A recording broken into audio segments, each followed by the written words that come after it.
Do we want to do the next slide or? Great. This is where you want me to start, right, Noah? Yeah, okay. So as we all know, we're here to talk about the New York Health Act, and what we're trying to do is create a single payer universal healthcare system in New York State. Just a little bit of background about some of the current problems with our current system. So as a lot of people know, we actually have a mixed system, but we have most people are covered by their employer through an employment-based healthcare insurance. This means that you have to have a job to get access to this, and the employers actually cover quite a bit of the healthcare costs for an individual. It's usually about 80%. Although, of course, everyone over 65 is on the government healthcare through Medicaid or Medicare, right? I think the next point is trying to get at a larger point here, though, that the insurance model itself is not a good model for healthcare. So the problem with the insurance model is that sick people are more expensive to cover than healthy people. So, and insurance models work well, like car insurance, house insurance, they work very well when most people don't have to use the insurance. But with healthcare, we want the opposite. We want everyone to use healthcare. And one of the other problems, especially that we have in New York, is that we now, because your how much money you make or what healthcare you have access to through your job, kind of determines your ability to get to see the doctor, right? So it also like determines your ability to basically have dignity, right? If you can't go to the doctor, or as they have in Manhattan, I became aware of, they have different doors for the insured and uninsured people in hospitals, right? So there's a big human dignity thing that we're trying to kind of address with the New York Health Act.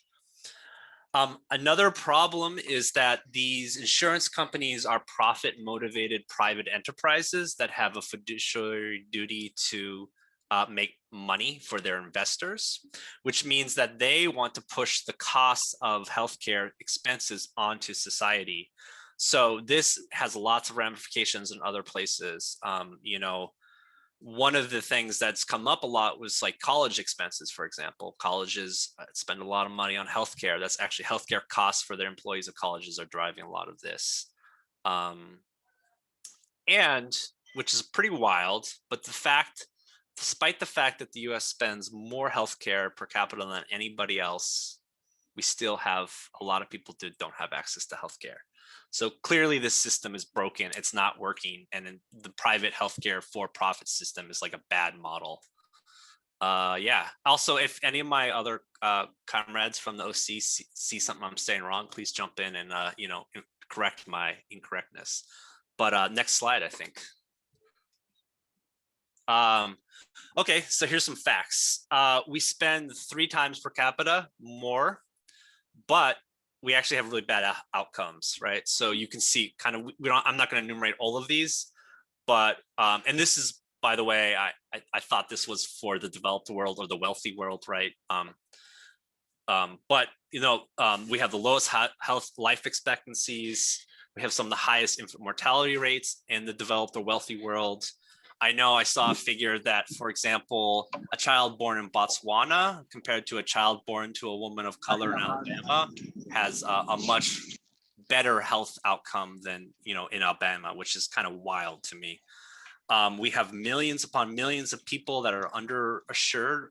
A lot of, when you go out canvassing and talk to people about New York Health Act, you find a lot of people are on these premiums where they're paying hundreds of dollars a month and they're getting like very poor quality of service.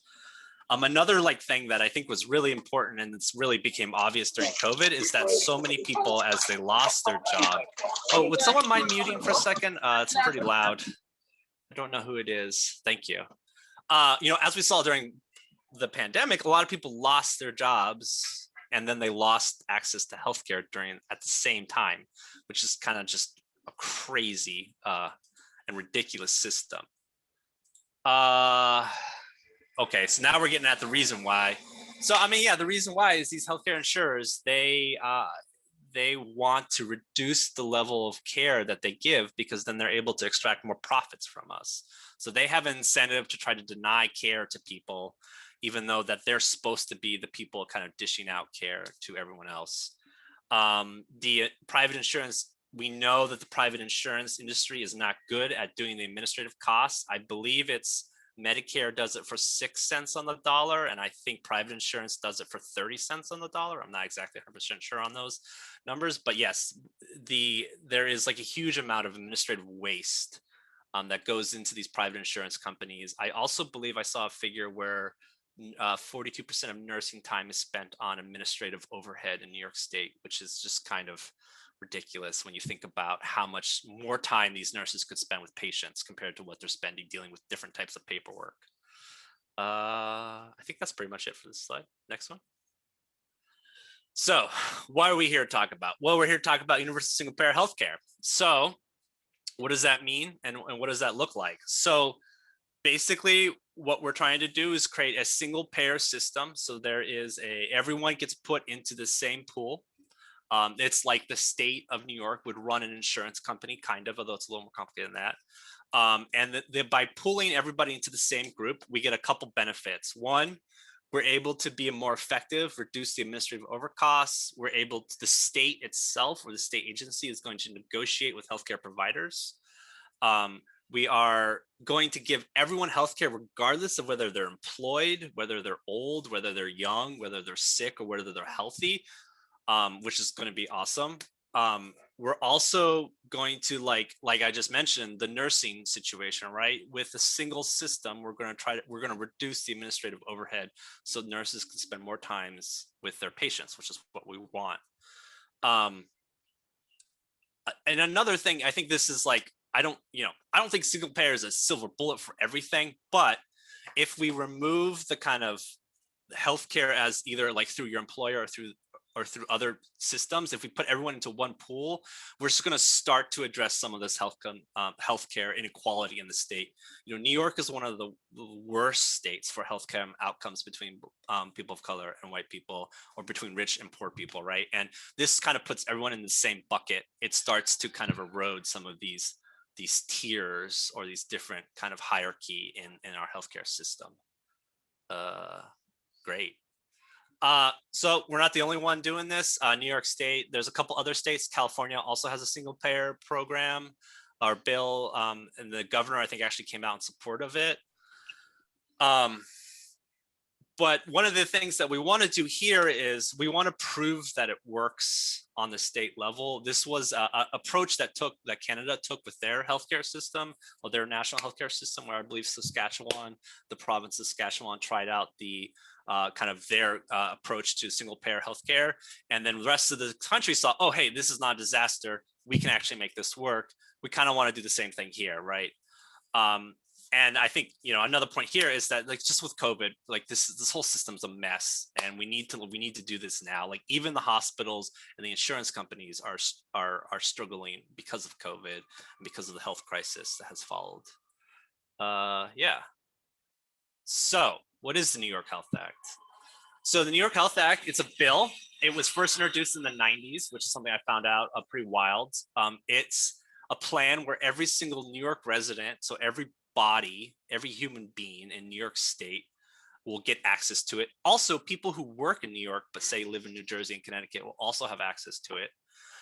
We're going to cover all medically necessary services. So if the doctor and you decide you need some health care, you're going to get it, and it's going to be covered it. We are going to ban basically these tiered systems that have evolved, like I was talking about earlier, where some hospitals in Manhattan have like these poor doors kind of, or these uninsured doors. That goes away because there's no one uninsured anymore. This is also another aspect, the next bullet point, like there's no more network restrictions. This is something that I think is really great because everyone is affected this. Even if you have healthcare now through your employer, like I can't go see the same dentist that my wife sees, right? Like why? It doesn't make any sense because we have different employers. And this is like with all of these single payer programs, the idea is that the insurance company should not be making healthcare decisions. It should be the doctor and it should be the patient. And that's what we need to get back to. And that's what we've kind of lost sight of in this whole shenanigans. I think that's pretty much it. Is there anything else I should cover here? No. Great. So is this, do you want me to do this one still? No? Yeah, okay, let's do it. Yeah. So how we're going to pay, this is getting to how we're going to pay for it. We're going to pay through progressive payroll taxes. So this is going to be split between the employee and the employer. We're going to tax the wealthy more because they have more and they can pay for it. So it's a progressive tax structure. People under $25,000, I believe, are basically going to pay nothing. If you make over 145 or whatever it is, it starts to go up, right? It needs to be passed, basically, the New York Health Act needs to be passed basically twice. It needs to be passed once, and then the funding mechanism needs to be passed the next year. This is kind of interesting. I think it's a really interesting point is that for most people who get their employer-based healthcare insurance, like it's not like it's going to cost them more. It's just going to be like, instead of the money being taken out of your paycheck for private insurance, it's just going to go into this like fund, and it's going to go to the state as a tax. So I think that's what that was getting at. But basically, like, we have enough money to cover everyone. Sorry, motorcycles. We just need to kind of redirect it, and we're going to flow it. We're going to direct it into this single payer system. And the big thing here is, like, we're not taking anything away from anyone. We're not going to cut programs because of the New York Health Act. Like we pointed out, there's enough money to cover healthcare for everyone. I think one of the biggest things here is that, you know, we're basically trading administrative overcosts for private for-profit companies, insurance companies, in order to expand coverage. So we're going to get more people healthcare by reducing effectively waste. Cool. I think that's it. Also, just to add on this, hit me. Yeah, just one quick point. The New York Health Act is revenue generating, so it's a self-sustaining system. A lot of the opponents will try to claim that it costs a lot of money and that it's a drag on the state budget, but that's not how it operates. It funds itself through those progressive taxes, and it's not something that needs to be worked out in the budget each year by cutting other programs or by taking the money from elsewhere. Thank you. Yes, exactly. Cool. So just to kind of give you a sense of how this works, right? This is already a pretty complicated system. This is kind of how it works in New York State right now. You can see there's a bunch of federal money, there's a bunch of state money, and there's money through the private insurers, right? And so these three kind of bodies sit in between the healthcare providers, so doctors, hospitals, nurses, outpatient clinics, and the people of New York. So as you can see, there's a lot of kind of shenanigans in here. There's a lot of moving around money. What we're trying, is there anything, Noah, you want to point out here that's really stands out? No? So I think the next slide shows what the model that we want to move to. So we're basically simplifying it, right? We're getting rid of the insurers. The New York State is taking on managing this. The federal government is going to also be a huge role here, right? Because the federal funds supply a lot of funding for healthcare. The goal here, that federal waiver program, is kind of just a small explanation there, is it's going to we're going to get federal waivers from the federal government for Medicare and Medicaid, and that's going to get rolled into this single program. But another thing here I think is important to point out is that employers are still paying into this system through the tax, right? So companies, if you employ human beings, right, in New York State, you need to make sure that they're healthy, right? So we're going to tax these corporations. Though a lot of corporations, I think, are actually going to save money because the whole system is going to save money. So it's not like we're going to, it's not like we're stealing money from the corporations. We're actually going to end up saving them, especially in the long run. Sorry, there's people with boom boxes out my window. I don't know if you hear that all. Cool. I think that's pretty much the summary here. Cool. I think this is where I end, and I'm not sure who takes over. Yeah, thanks, Ivan. We're going to jump and talk about the RAND report, which is the biggest sort of study on how the New York Health Act will affect the economy. And we're going to start with Keith, who's going to go over the funding mechanisms of the New York Health Act and discuss in the report. Hey, guys. So there have been maybe 4 studies of the New York Health Act proposed. The RAND report is by far the biggest and the most comprehensive, so it's the one I'm going to start with talking about. First, I'll give a little bit of a background. The RAND Corporation, which stands for Research and Development, is a theoretically non-ideological think tank. It was started in the late 40s, basically to provide research on military strategies. And so it's, I guess, de facto centrist, which in this country means de facto pretty right wing. But they're really good at crunching numbers, at coming up with big social program costs and benefits, big, on the scale of the US military, which is the most expensive organization in the history of the world, that sort of thing. This report came out in the summer of 2018. It was commissioned by a group called the New York State Health Foundation, which is technically a nonprofit wing that was started when the Empire Blue Cross Blue Shield decided it wanted to become a for-profit organization.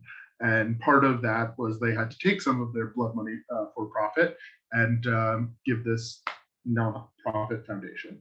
So they commissioned the RAND report to study what the effects of implementing the New York Health Act would be. And it came back, probably to their dismay, as saving money and saving lives. So now it's ammunition for us. There are a few quibbles we'll point at along the way. They do have a few more conservative estimates than we believe, but by and large, this is a centrist, non-ideological, extremely well thought out study that proves everything we've always been saying. So I'm going to start by talking about some of the funding mechanisms. And I'm first going to go to sort of underline the point that the New York Health Act is more about moving money around than taking more money. I'm going to go an overview of basically how healthcare is paid for in New York right now. So first, there's premiums. Premiums are shared usually if you have employee-sponsored insurance, with your employer picking up about a fifth of those, and everyone else picking up the rest. Even public programs have premiums. You can theoretically have a Medicare or Medicaid without any premiums, but for prescription drugs, you're going to need to pay a little bit out of pocket every month. Other than that, there's taxes. We have some federal payroll taxes and non-payroll taxes on other income, which go into funding the federal Medicare program, and then state level taxes, which is primarily income taxes, local municipality taxes, all sorts of those things. One of the things we're trying to point out, and we're trying to lead the way, is that employer-sponsored insurance is written off by the government. It's by the federal government. For taxes, they call it a business, for corporations, they call it a business expense. For people, it's a write-off for workers. We're leaving hundreds of billions of dollars on the table for that. The reason we do this, which is the reason we have employer-sponsored insurance in America, is because there was a tax freeze during World War II, a wage freeze during World War II. And companies needed a new benefit to attract workers because they couldn't offer them more money.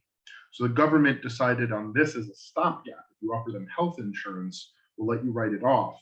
And that's the reason we live in the hellscape we are in right now. A weird historical teeny little kludge that just stayed, and now our entire society is like, yeah, if you don't work for a corporation that gives you health insurance, you do deserve to die. Anyway, premiums, taxes, and the last one are out of pocket.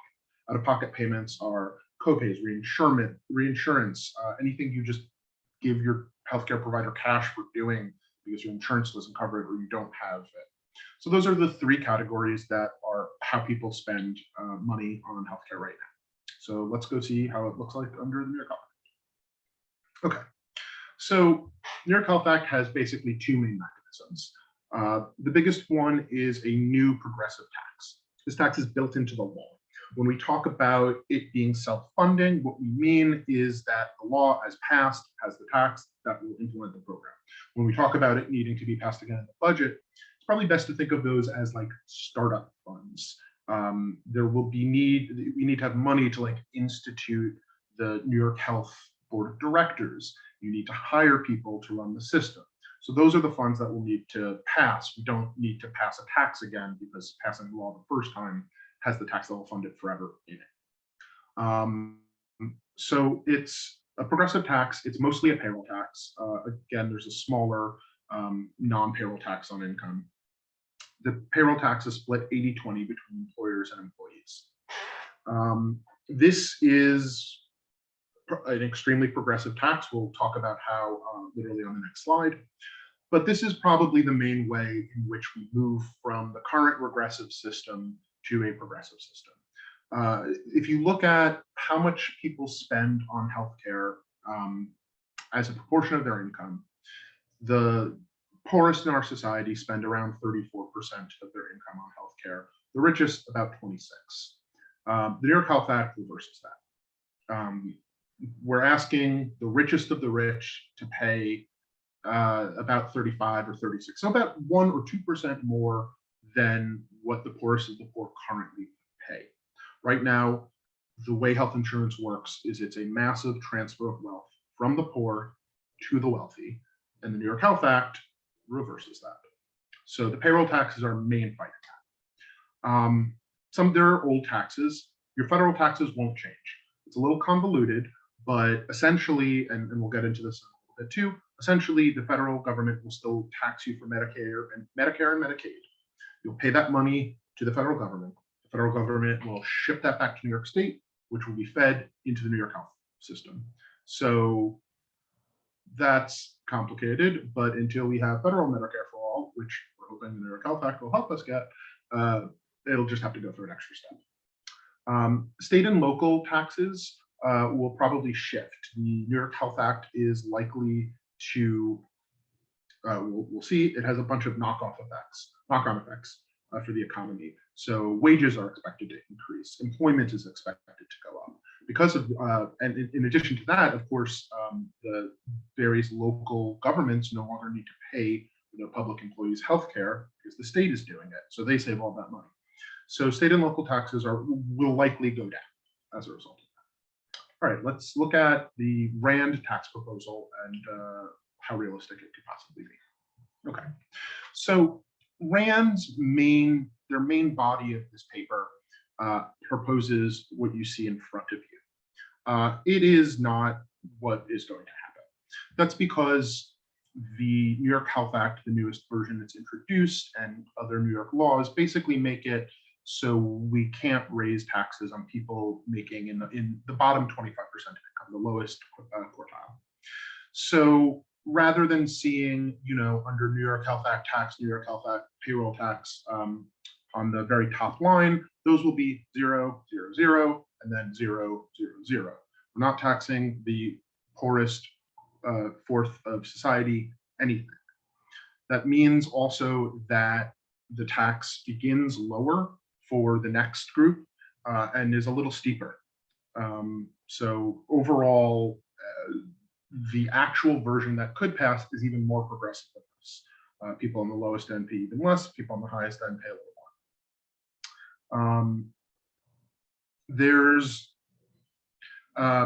So these are the New York, something people don't always realize about laws is that they don't have numbers in them. The New York Health Act is basically like, we are going to institute a tax. It'll tax this. It needs to look like, have this shape. Go figure it out, nerds. So these taxes are the proposal RAND considered. These are not the final numbers. And in fact, like I mentioned, the final numbers are going to be pretty different than this because they'll be more progressive, because the poorest bottom quarter of earners will be taxed nothing. So this is a proposed scheme that RAND came up with that they thought could work. And so something like this will work. Of course, like I mentioned, it'll actually be more progressive. Basically, the end result of this, even under the RAND scheme, which doesn't have the exclusion for the bottom quartile, it's already placing more of a tax on the rich and the ultra rich.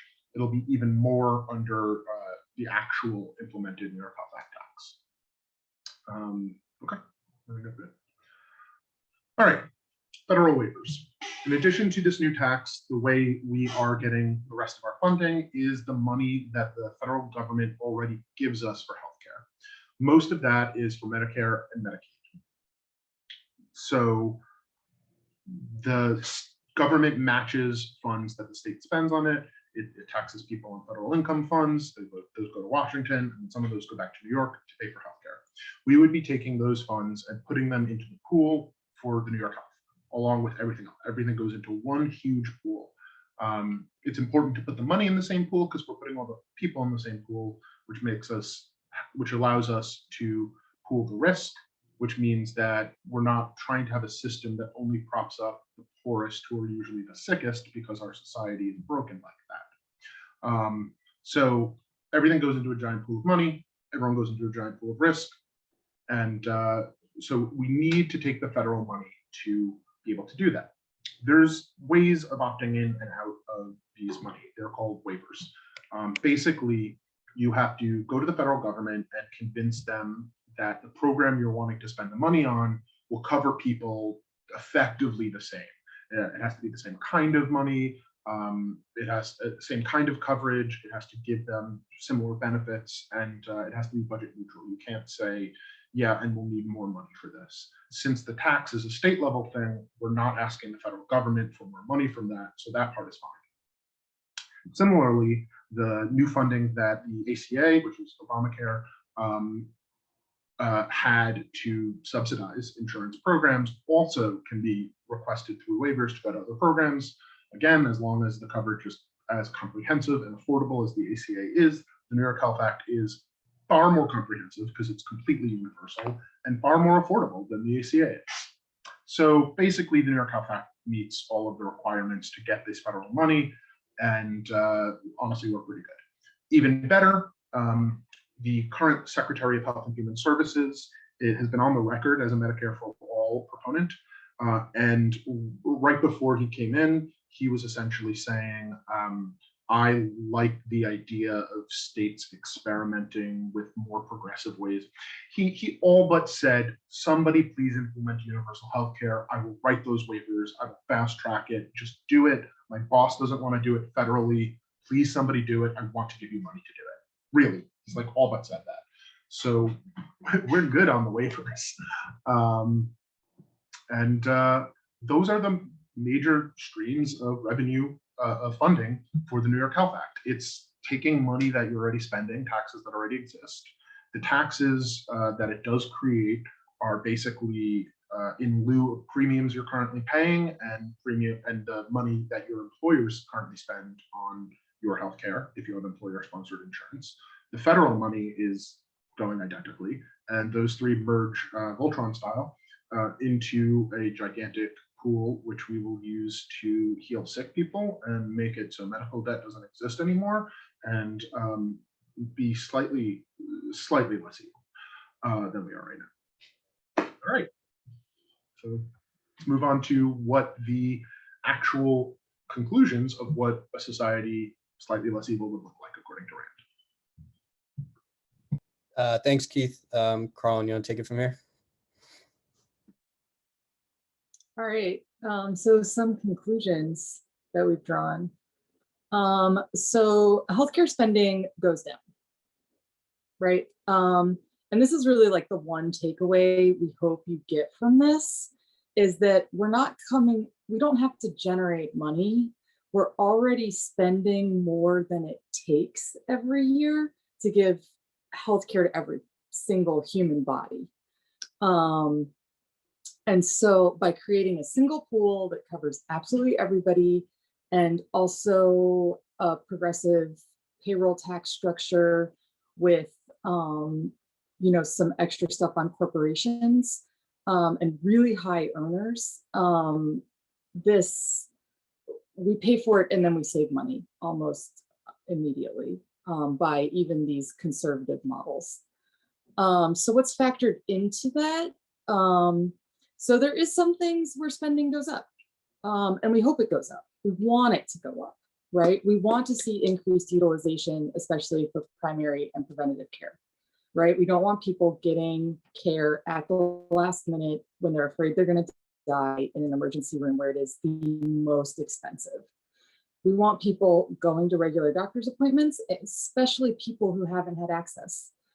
So those would be like our DACA recipients, people without social security numbers, people who traditionally have a harder time finding employment that has health insurance benefits.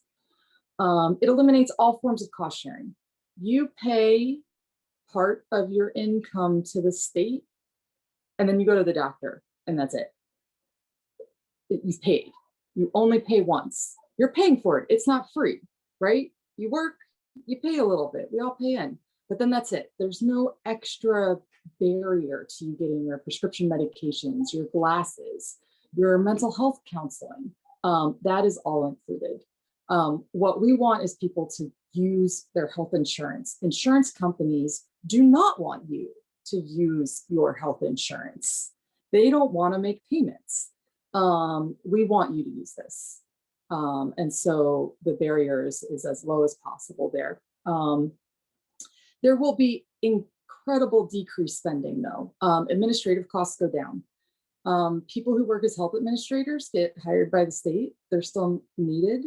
There's still lots of actuaries and people who get involved in assessing these payments. You know, but we need like, I don't know what the ratio is, but like 1 in 10 that are currently necessary now for our very complicated billing systems, especially for things like ICUs and ERs.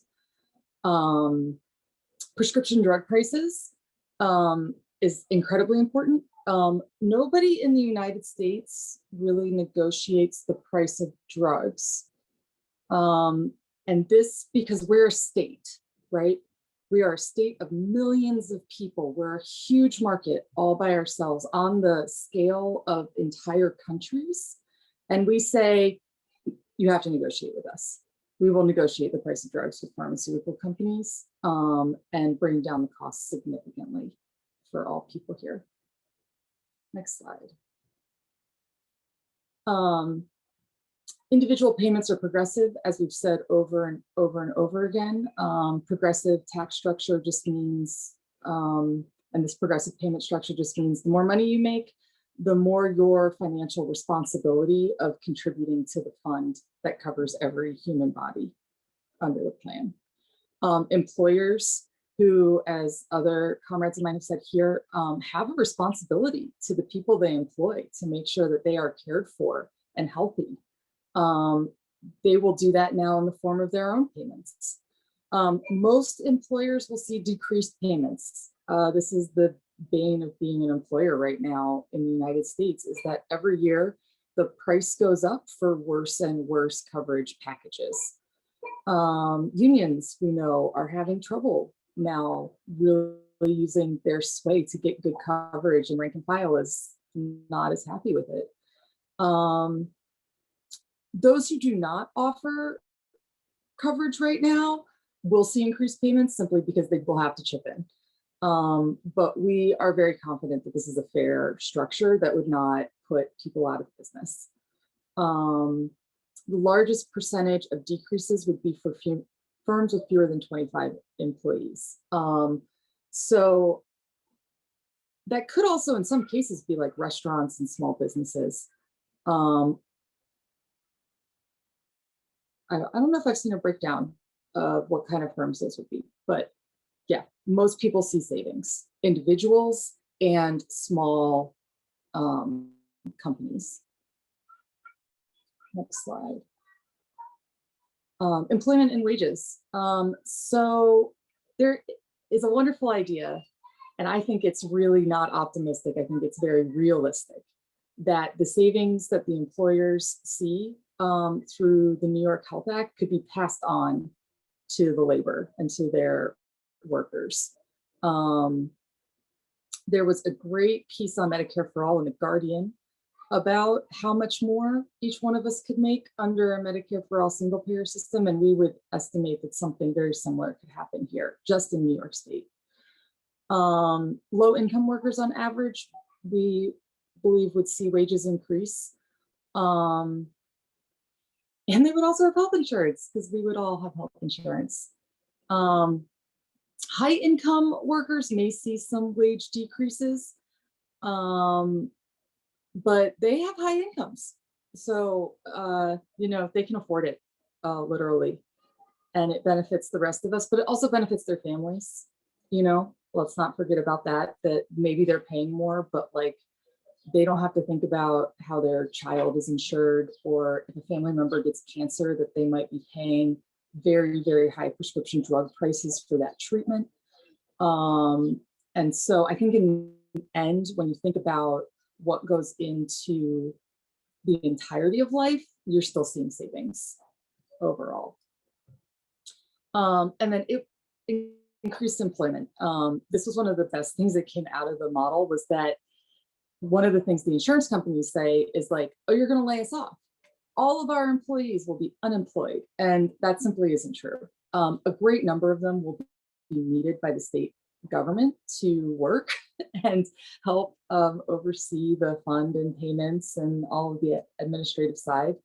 Those who won't can go back to school. There are other industries that are often adjacent, and they'll have health insurance while they're transitioning into new employment, which, as someone else pointed out in the chat, has been a chronic problem. I think it was Steve said many people don't leave jobs because they can't lose their health insurance or be uninsured for any period of time.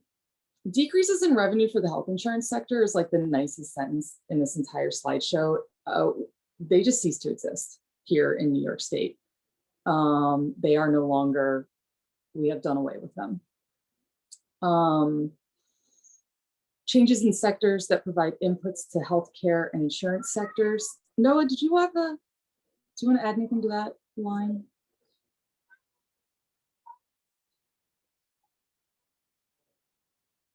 No, okay, that's fine. And that changes in disposable income resulting from changes in healthcare payments and wages. Yeah, your wages go up a little, but you also don't have to set aside money now every month for that just what if. You know, how do I pay for this medication? How do I see a doctor I wasn't expecting to see? What if I have to go to the emergency room for some reason and I'm stuck with a $5,000 bill? You don't have to worry about that anymore. And so now you have more of your income disposable to you to spend in the economy as you want to. The redistribution of disposable income from higher to lower income households. Yeah, basically, because we're asking higher income people to pay more, and people with lower income who often had to set that aside just to pay for life-saving medication treatments for doctor's visits, now have that for savings, for school, for their children, for food, for housing. Next slide. So how do you talk about this, right? We hope all of you go out and have a conversation with someone after spending your beautiful afternoon with us here on this wonky call.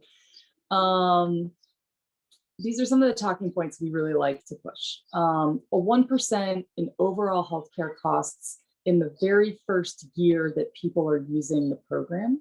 Someone asked if it passes this year and gets funded next year, when is it implemented? That would be the following year, 2023, I believe starting January, but certainly by the time the 2023 budget goes through. Some projections, and this is a conservative one. Again, it looks insanely optimistic, but it's actually the low end, 80 billion over 10 years in savings. A 2% increase in employment. It's universal, 100% enrollment. It doesn't matter. It doesn't matter. You work in New York State, you live in New York State, or you used to, you're covered. 90% of New Yorkers pay less, an average of $2,800 per person in savings. Obviously, if you're one of those high income earners, you're not seeing the savings, but people in the middle classes see it the most. Public hospitals benefit from a higher Medicaid reimbursement rate. And this, we hope, will end hospital closures. If this is something you'd like to learn more about, please join the Healthcare Working Group. But essentially what we've seen here in New York is public hospitals get burdened with more than their fair share of Medicaid patients whose healthcare costs are not fully reimbursed. Every hospital gets like a lump sum that's the same, regardless of what percentage of the patients coming in and out of the hospital are actually on Medicaid. And so, you know, since we just pay payments for every human body, not per institution, not per clinic now, they'll get their fair share. And people, every person will have access to the same healthcare and the same healthcare benefits. And everything we said today, all these numbers, these are conservative estimates as to how this would affect our state economy. There are other studies that we can share that show far more optimistic economic outcomes. Even centrists at this point agree that the New York Health Act is cheaper and better. Even my libertarian dad agrees that single payer and universal healthcare systems just really make sense and are cheaper for every person and better for our health. Next slide. How to talk about the New York. Yeah, thanks, Carlin. And now we're going to move into how to talk about this and refuting some common talking points that our opponents use against us. And Mo is going to take this section. Yeah, what's up, gang? So with the New York Health Act, when you're up in here talking about it, you're going to meet people struggling with hopelessness, being pitted against other groups and division. You know, like, why would I want to pay for undocumented people's healthcare? You know, confusion because you're being assaulted with misinformation all the time about how you're going to lose your health insurance. Disengagement because it's like, why should I trust any of the major political parties? They've never done anything for me. They probably haven't, you know, so like we can actually agree on that, right? So as organizers, it's our job to show people we need to develop together, and we have a plan to win. We need to find unity and common ground between people who you're often hearing messages of division between. We need to tell the truth, which kind of works in our favor, and reframe the stakes about universal healthcare. Show that politics can actually be a way to change the world for the better, I think, if you identify the true enemy, which is the ruling class, the employing class. It's really a different approach, I think, than nibbling away at the margins of healthcare. Like, oh, we want to get blah, blah, blah group more access to healthcare and more affordable healthcare. Or even organizing at the point of production with your job or your union. Like, we need better healthcare here in my workplace. It's showing people that it's actually all of us versus them. It's the class struggle, baby. It's the class struggle, baby. So these are the 3 keys to talking about the New York Health Act and statewide single payer. Also Medicare for all. So be clear, we want a single public program with comprehensive coverage for all residents, yes, including undocumented people, that is free at the point of service. Nothing less will do. We are not nibbling around the margins here. We need to name the enemy. It's the working class versus the ruling class. It is time to abolish the profit motive in healthcare. They're skimming so much off the top, and we need a social system of healthcare. And they're the ones stopping it. They're the ones sending out all of these messages of division and misinformation.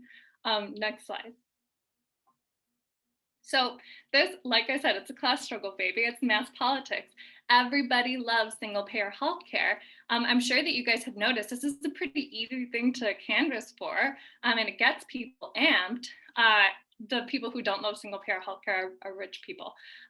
So what I really, really believe is this isn't all about politicians and getting people to vote a certain way. This is about us being 200,000 IQ organizers who really know our stuff. That's why you're here, learning the true details about the funding. And it's going to be one with a mass movement, all of us together. And I really, really do believe that single payer healthcare is a good point of entry for people understanding the dysfunction of this parasitic layer of society. It can help us build a strong working class base for DSA if we can get people to think differently about what they demand from their society through person-to-person organizing. Also, as a real bonus, right? The New York Health Act, as was brought up, earlier today, with the example of how universal healthcare, while single-payer healthcare happened in Canada, puts pressure on the federal system for Medicare for all. And yeah, next slide. This is adapted from some of Philly DSA stuff. This is what Buffalo DSA uses in our canvassing trainings. So I put these transitions on the slide. I hope it works. When you hear disorganizing emotions about single payer healthcare, you want to be like, yeah, I get it. Affirm it. So you can click it, Noah, or whoever's controlling this. Let them know, yeah, I totally feel that.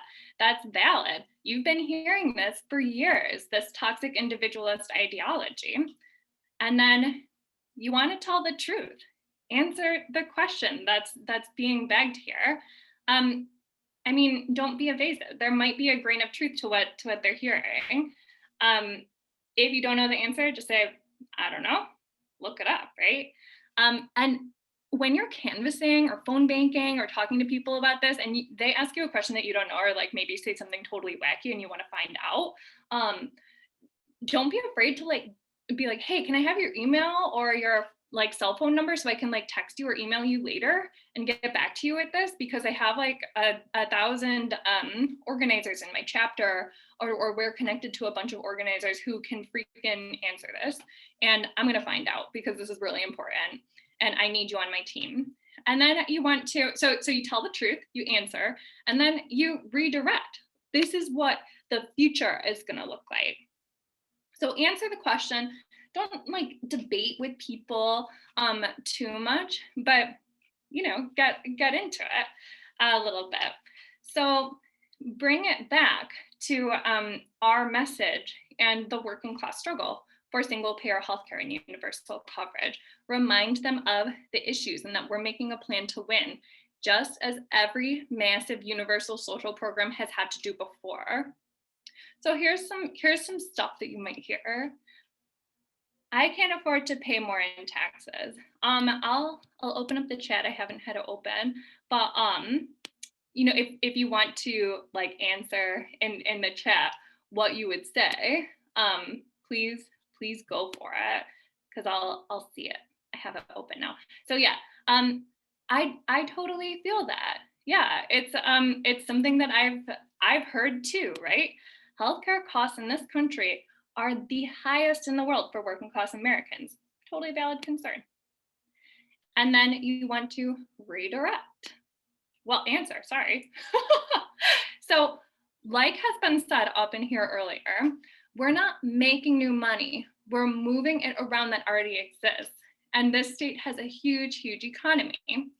So we just want to transfer this money to be used for the public good. Right now, it is a profit-driven insurance industry. We want to make it one driven by the good of the people. 90% of New Yorkers are going to pay less in taxes than they do now and not have those out-of-pocket fees like deductibles, premiums, and co-pays. It eliminates cost sharing. And then you want to redirect to our message. Let's get back to our plan. We're making a plan to win, right? So the only people who are going to pay more are the very, very richest New Yorkers who need to have the burden of paying for the healthcare of all New Yorkers. It's only appropriate.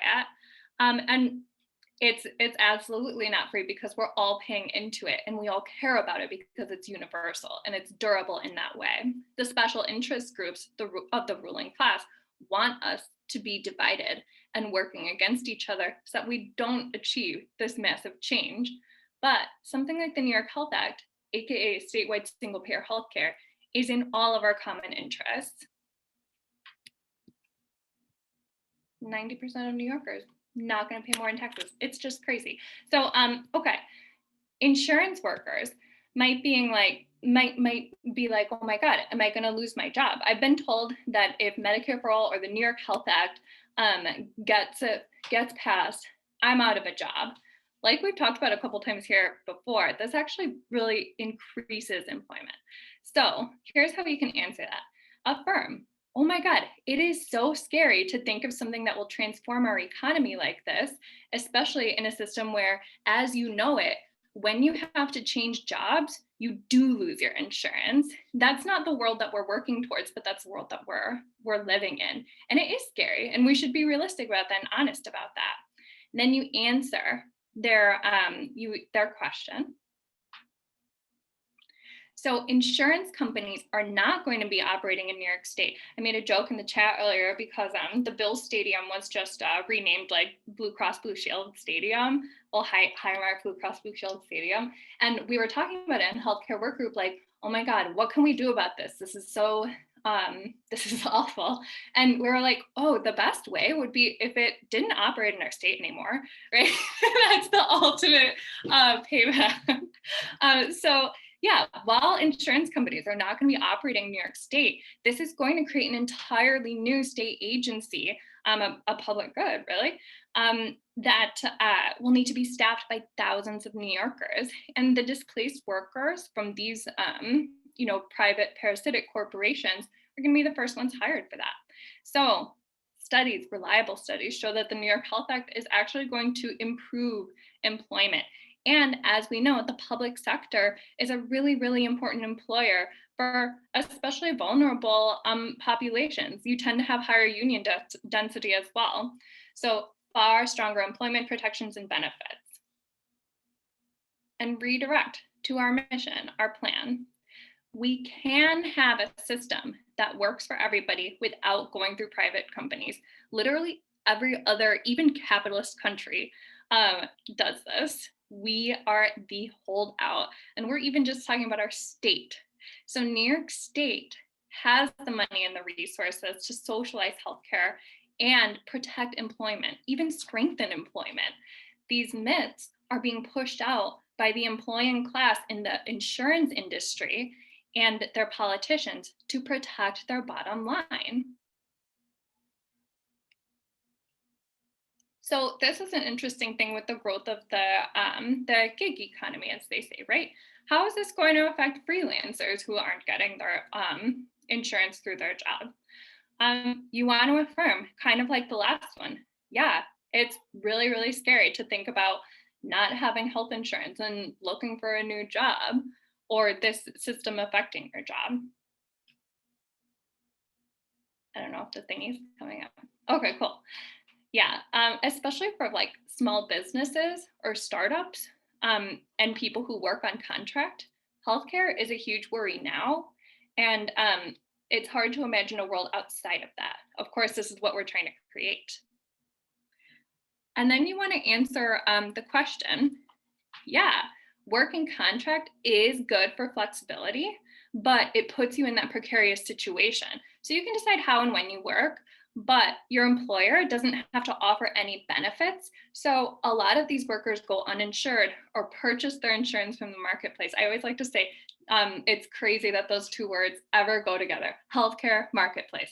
So this patchwork system is not universal coverage, and you deserve to have true flexibility where you can decide how you work, when you work, and also receive that benefit of being able to start a business, work at a small business, work at a startup, work gig, work contract, without having to worry about, getting very sick and like going into debt, right? So you redirect to that mission. That's the world that we're trying to build, right? It's the last bullet point, but I already pretty much said it. Yeah, so the world that we're trying to build is one where healthcare is guaranteed in the public sector, and that is the actual flexibility that you need, that you deserve.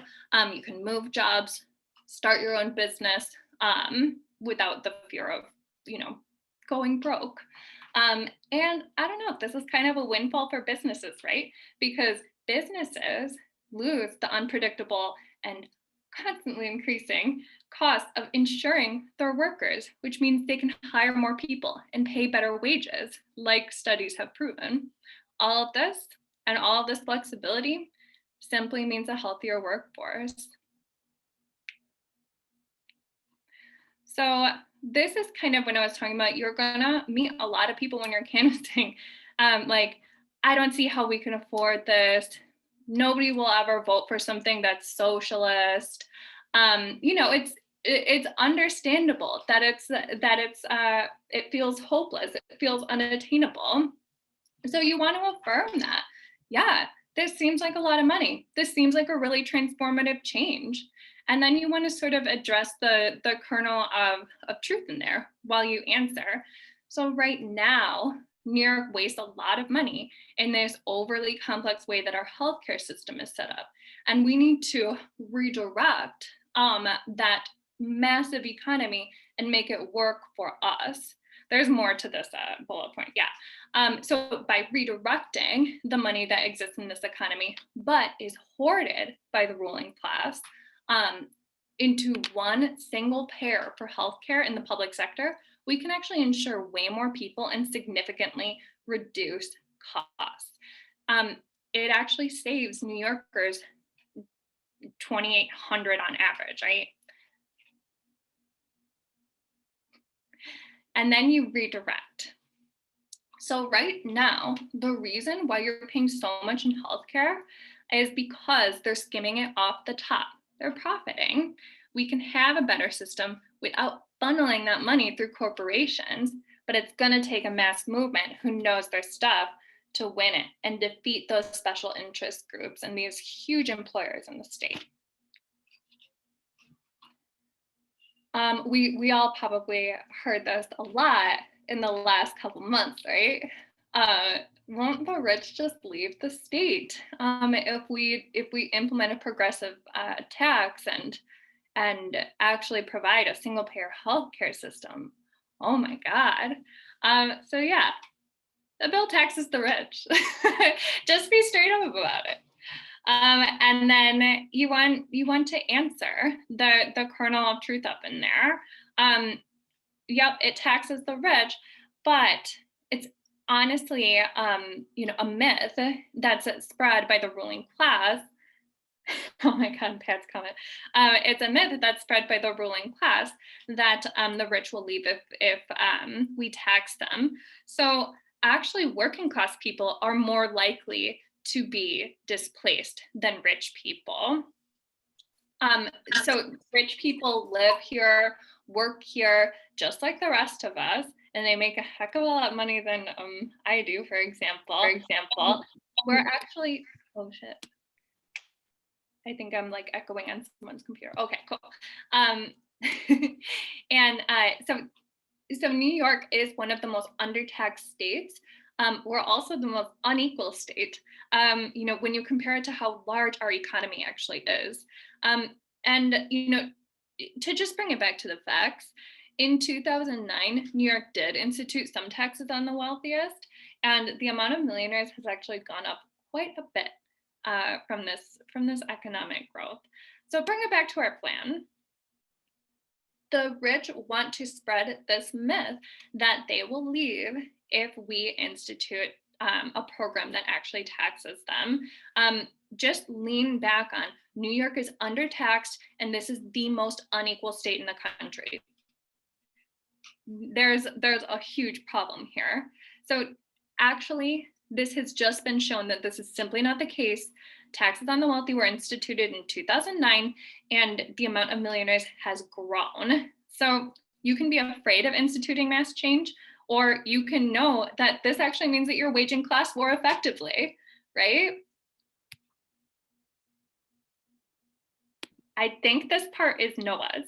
Yes, thanks, Mo. And yeah, the final section, we're going to talk about what's the strategy? How are we going to actually do this now that we know it's a better system, it's cheaper, it's easier, it makes everyone's life better except the rich. So how are we going to do it? Like everything else, we're going to get there by organizing. We're going to be campaigning to make free universal healthcare reality in New York, across the country. Door knock, canvas, phone bank, talk to our neighbors. organized political education, events like this about the New York Health Act and Medicare for All, and about the contradictions of our complex, ridiculously complicated healthcare system that we all live under. Most importantly, we organize to pressure politicians to support single payer. We want to make them feel like they're going to lose their jobs if they don't pass single payer, and that the only way they'll get reelected is if they give us what we want. So a little background on Albany and how socialists should campaign in Albany. So Albany is one of the most corrupt state houses in the country. Like Mo just said, New York is the most unequal state in the country, and our state government reflects that. It's bought and paid for by the real estate lobby and by the healthcare lobby and other special interest money. Sorry about my dog crying in the background. And the way the government operates reflects that. She's not happy with me wasting my time on this.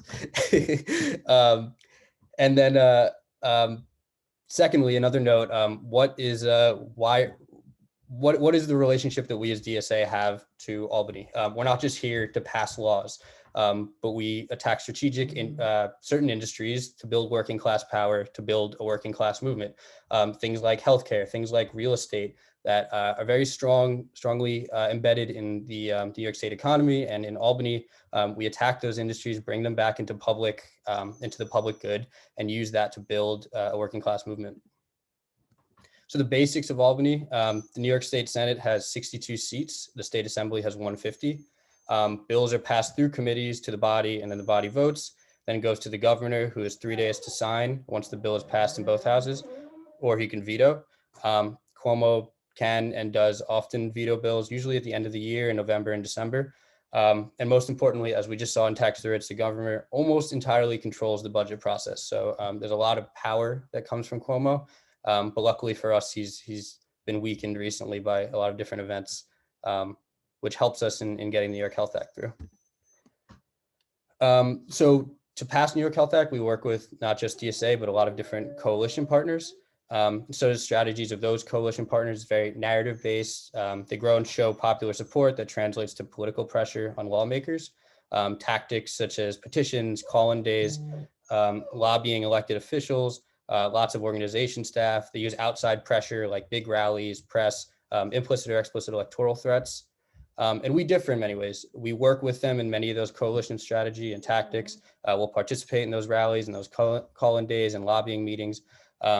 But we're not only using their tactics, we're bringing some of our own. What makes DSA different is our deep community organizing. We're not just in Albany to make new laws. We're here to build working class power, here to build a party that'll challenge the way New York State and the country operates. We're passing reforms that attack key industries specifically. We don't rely on legislators to do the right thing, but we give them no choice. We make them feel like they have no ability to say no, or they'll lose their jobs. So some of the lessons for DSA that we take away from that, we want to work with a big, broad, statewide coalition. We want to identify legislators who can stand up to leadership. We want to target our friends and our enemies. We want our friends to feel like they need to be doing more, and our enemies to feel like they're being bullied into doing what we want. We need a strong media game that builds buy-in across all stakeholders, and we need a strong elevator pitch. So where does this leave the New York Health Act? In the Assembly right now, we have more than a majority of Assembly members currently signed on as co-sponsors. It's passed through the Assembly a few times before and has always been shot down in the Senate. But what makes this year different is it's been reintroduced in the Senate with majority support for the first time ever. There's never been more momentum to get single-payer healthcare passed in this country than there is around New York Health Act right now. We have a real ability to get this done. Sorry, I'm just gonna let her out real quick.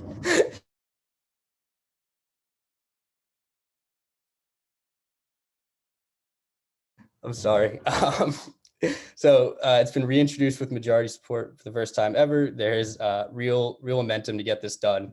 Like I said earlier, some of that falls on Cuomo, who has on record saying he supports single payer, but thinks it should be addressed at the federal level. And as we all know from Tax the Rich and from other campaigns, Cuomo is the champion of austerity, and he will push back on these things as much as possible. So we really need to build pressure to make him feel like he has no choice. Finally, public sector unions. We've had some major pushback from union leadership, but we are confident we can get unions on board through a coordinated and strategic effort. We've already started that, and we've been able to get a lot of rank and file union support that we haven't had in the past because of the momentum that's coming. So what have we been doing to get this done? We do regular tabling for the New York Health Act. We're in Astoria and Prospect Park every week tabling for this. We have ongoing one-on-one sessions on how to pass New York Health. We're working with union members to demonstrate rank and file support. We hold frequent healthcare town halls with our DSA slate about the New York Health Act, where we get them to speak to their constituents on why they should support it. And we also engage with local fights for healthcare justice, like the campaign to stop the closure of the Kingsbrook Jewish Medical Center, which is a safety net hospital in East Flatbush that has been threatened to close, and that DSA has been very closely involved in fighting to keep open. So where do we go from here?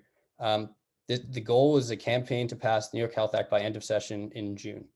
Like I said, this is possible. We have real momentum to get this done, more than has ever been since the bill was first thought up in 1992.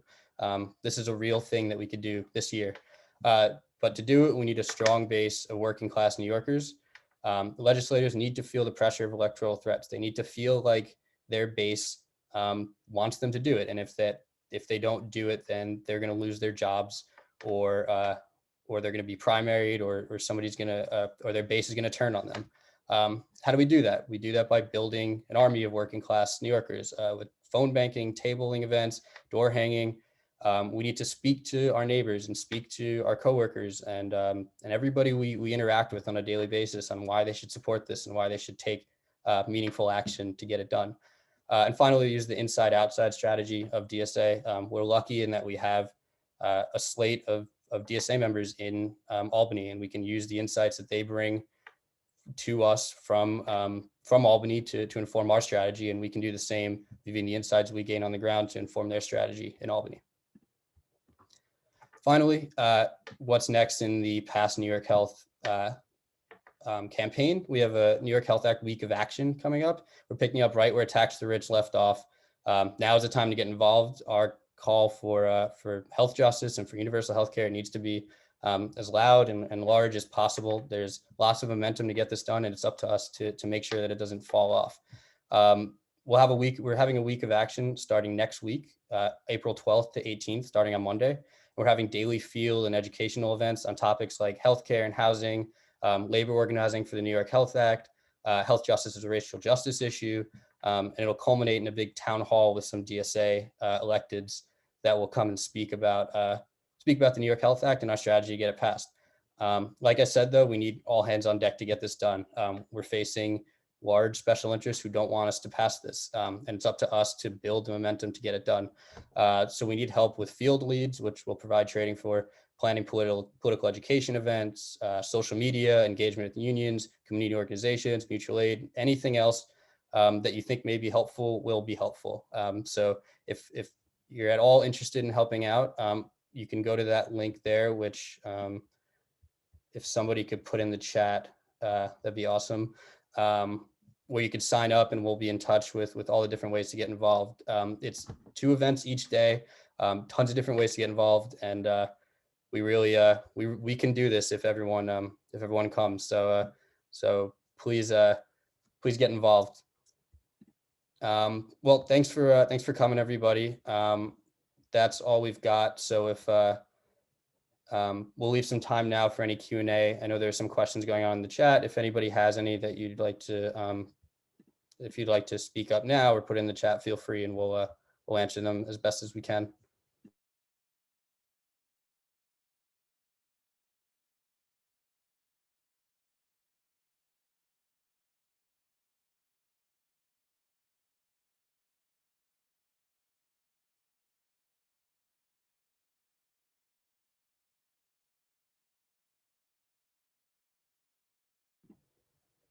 If no questions, though, if they were all, oh, here's Steve's. Allison says, is there going to be a Slack set up for this campaign? Yes, I will. After this event, I will email out the recording, the presentation, the week of action sign up, and the Slack to everybody who came, so that you could all get involved and plug in through there. Stephen, is there a good estimate of the startup cost? Keith, you may be best, or Carlin, do either of you know the answer to this? You know, I don't think there is. Have any of you guys heard? Yeah, no. I mean, nothing compared to what the yearly, what we currently spend on healthcare, what we will spend on healthcare under the New York Health Act, which is less. You know, like it can't be more than a tenth of the actual cost to get the startup. The problem isn't that it's a lot of money; it's that it's another point of potential failure. You know, once the act is passed, that'll maybe awaken the sleeping giants. And so, you know, that's why we need to keep pushing. It will not be a substantial amount of money, but I don't think there's been any good estimates on what exactly it would need to be. There's been estimates of, you know, administrative costs ongoing for the New York Health, whatever the body of New York State that runs it. There have been estimates of the number of workers they need. So they have like ongoing, but I don't know that anyone's estimated the startup costs. I'll throw out a little shiny toy to distract us from this question, maybe actually, but you know, Saskatchewan passed it, and it was less than 5 years, and I think it was within 3 years they had it up and running, and it was funded, and it was saving them money. And it was less than a decade, you know, when the other provinces got on board and the federal government made some strong incentives for other provinces to create and adopt single payer systems that then became a nationalized system. And we've seen this in other countries. Taiwan might be another example, though they're also based off the Canadian system, but they basically just said, we're doing it.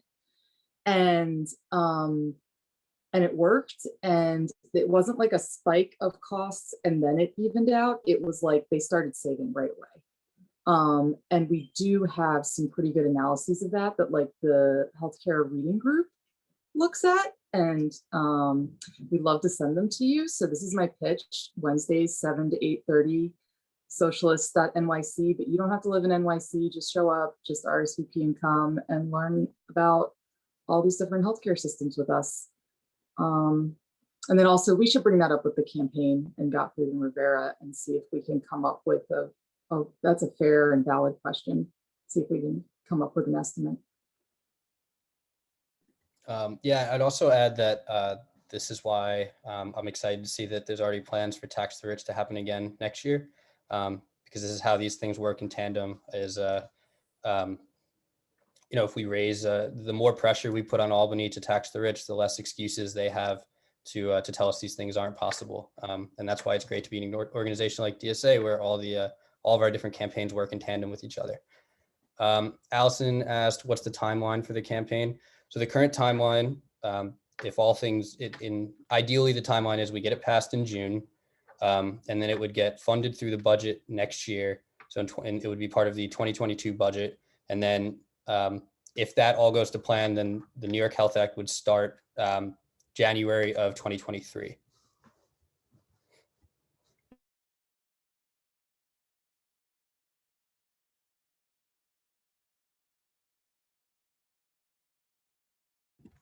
If no other final questions, thanks so much everyone for coming. This was awesome turnout, and I'm glad to see a lot of new people here. I will send out all the different things I talked about, the recording, a picture of my dog, the signups for the week of action, the Slack. If anything else that I missed, feel free.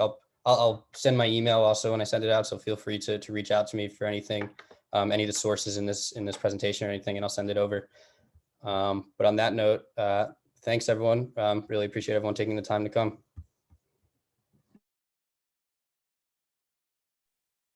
Thank you.